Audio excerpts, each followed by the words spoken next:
Hi everyone, this is Money Mish, and today is Self-Injury Awareness Day. Today is March 1st, 2022, and the time is 6 p.m. Sorry, this is mad late. I just got home from work, and there's a lot going through my mind today, so I've been talking a lot more about me having depression and anxiety.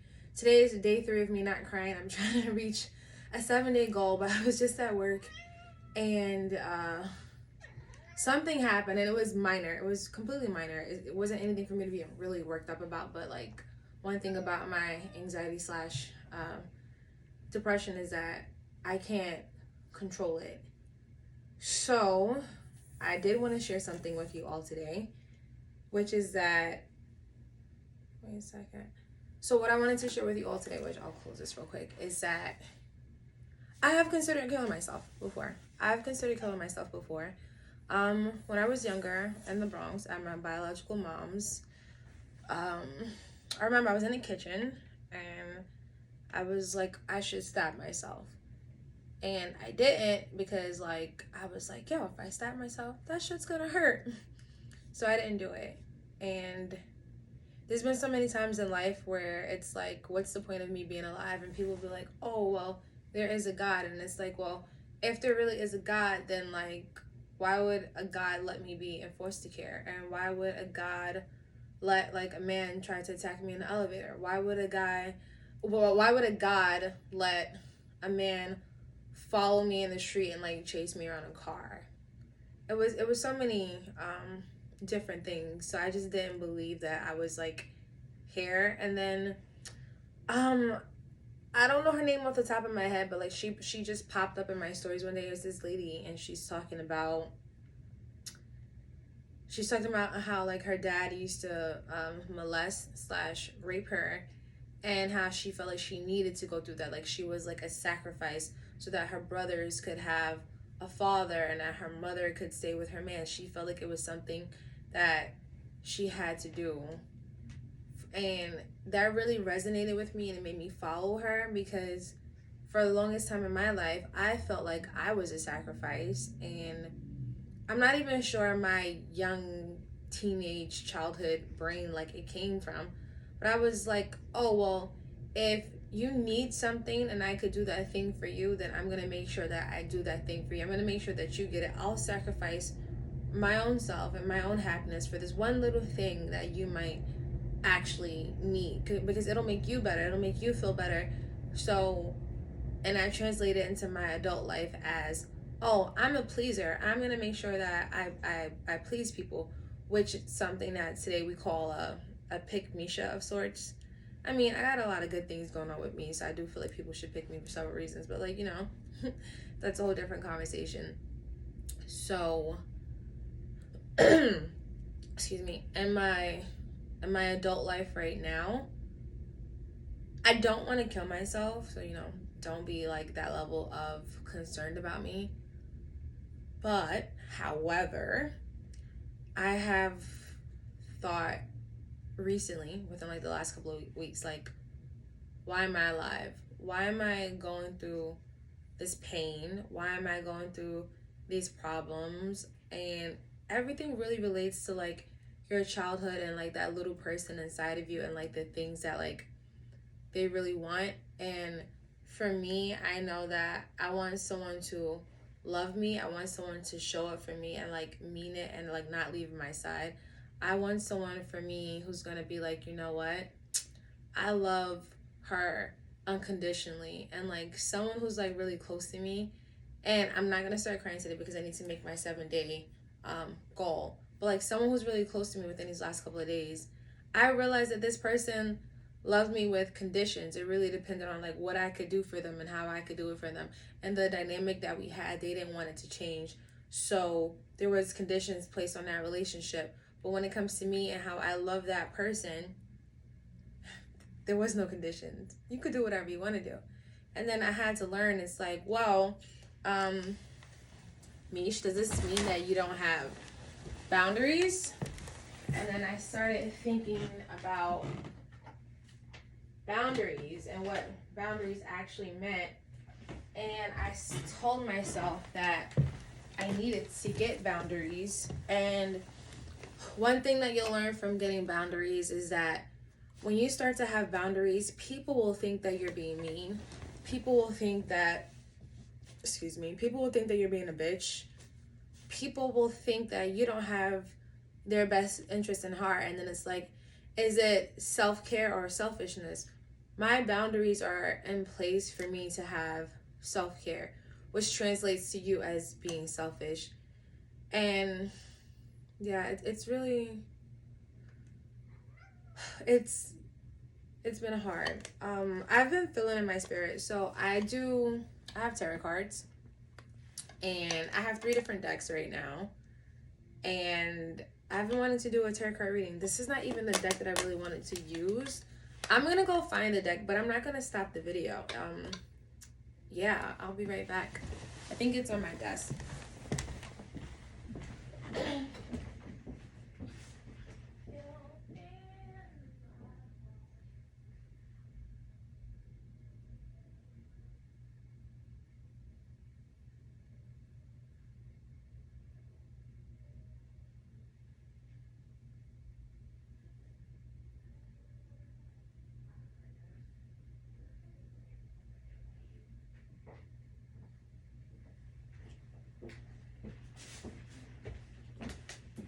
Okay, seems that I don't know where it's at. It was on my desk for this whole time until I actually wanted to use it, and then I couldn't find it. Great, so that means that this is what I need to use then. That's all that means. Can you tell my favorite color is green? And for the longest time, I would only wear burgundy lipstick. Sorry, it's been such a long time not wearing lipstick because of COVID and having to wear masks. So I used to do tarot card readings on campus, and I would actually get paid for it. This is the last 10 that I got from doing tarot card readings. I think that my school had closed down, and I think that was probably like the last one I did, and then I didn't really come back to them. I've had people ask me for readings, but I didn't really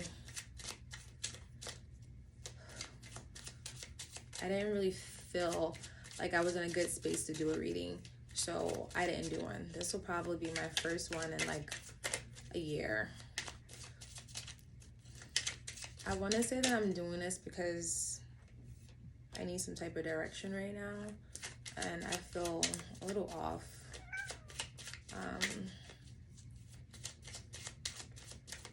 I don't have any question. When I first started doing tarot card readings, actually, I think I should be quiet.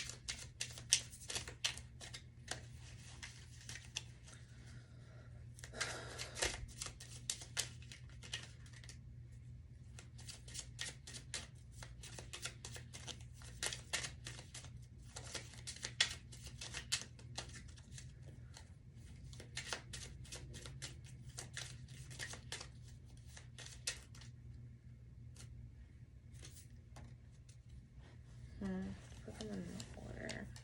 I should have brought a table. I want to do one more.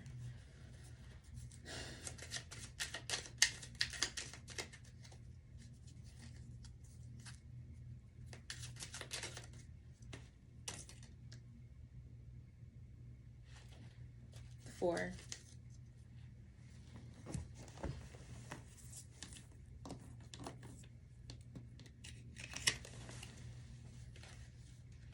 I have no space. All right, so this is the first card that I got. This is the Emperor.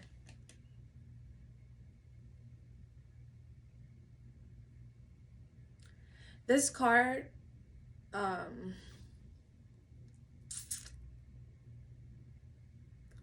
this card is telling me, like, you look at his face, you see that he's not like really happy right now, right? Just look at his face. But he has something in his hand. I feel like this thing is protecting him. It kind of looks like a cross, and it's crazy. I was just talking about God. This one is showing me that, like, you have things, but you're not happy with the things that you have. And all the land that's behind him shows me that there's a lot more to come. Even though he's not happy right now. Then the next card is the Two of Pentacles. Right? And it's this loop that's right here. That's like a never-ending loop of things going back and forth. I hate when my hands are ashy. I wash my hands at my job, and then I never like put lotion on when I got in the house. I literally got home, came straight to record.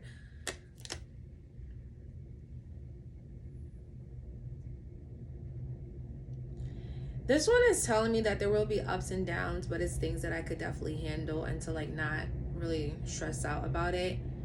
Because when you look at this one, he's literally he's making the impossible possible, which was that was the theme for the circus this year. And I say he's making the impossible possible because he has, you see in the background, you see the waves are on different levels, but the boats, they're not turning over. The boats are still forward moving. The boats don't even look like they're in any type of distress, if you ask me, and the waves are just getting bigger. And then how his foot, he has one up and one down. This is just showing me like, yeah, you could be off balance a little bit, but like, you can still make it.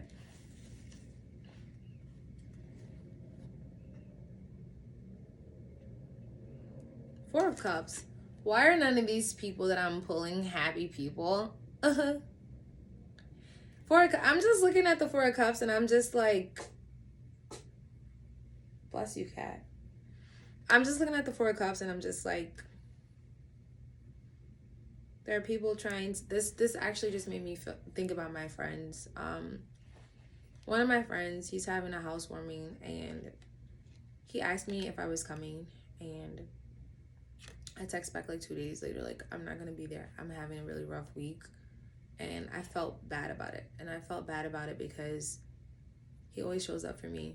I just feel like with my mental health, I'm barely showing up for me. So it's almost impossible to show up for someone else.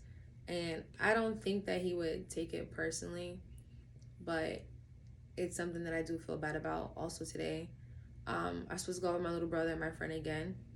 I canceled that. And then this weekend I was invited to Miami. I canceled that. I don't feel like I could do it right now. So it's not like a one person thing, it's several people. And it's crazy because you can see that it's a little harsh to look at with the light. There you go. You can see that this person is being handed this fourth cup, and the body language is like, this is kind of like not willing to comply. And it's like, for me, I know I need to be around people, but I'm not in a position where I'm willing to comply right now. And it's like, I know that there are things that I need, but I'm not in a position where I'm willing to comply. It's almost kind of like I'm being stubborn and the world is trying to lead me in like a certain direction of sorts.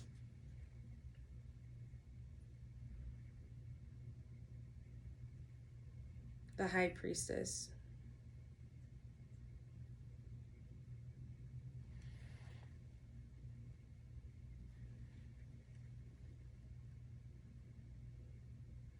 I've never pulled this card before. Everyone look, this is the High Priestess. I know the light makes it a little hard to see.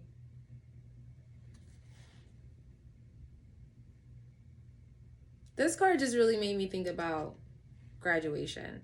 This card made me say, oh, you're going to graduate on, I think, June 24th, June 25th, and you're going to be sitting there, you're going to have on your cap and gown, and you're going to be okay. You just really need to make it there. And even when I get there, I probably still won't be satisfied because apparently that's the kind of person that I am right now. So, yeah. Sometimes I feel like when I do card readings, I feel like the cards are like yelling at me, and like I don't want to be yelled at by the cards, but I definitely feel like the cards yell at me sometimes. Like I feel like the High Priestess just basically told me to shut up, like you're gonna get it. This whole time it's like, actually all the cards, because you have the Emperor. The Emperor is like, oh, okay, I got these things, but like I need more. I'm not satisfied. I need to go on like this voyage of sorts, right? And then while you're on this voyage is going to be hard. This voyage is definitely going to be hard. You're going to be juggling many things. There are going to be several ups and downs. But that one leg up makes me think about a flamingo. And I do have someone in my past who told me, they said, you know what, I don't care if you was a flamingo standing on one leg.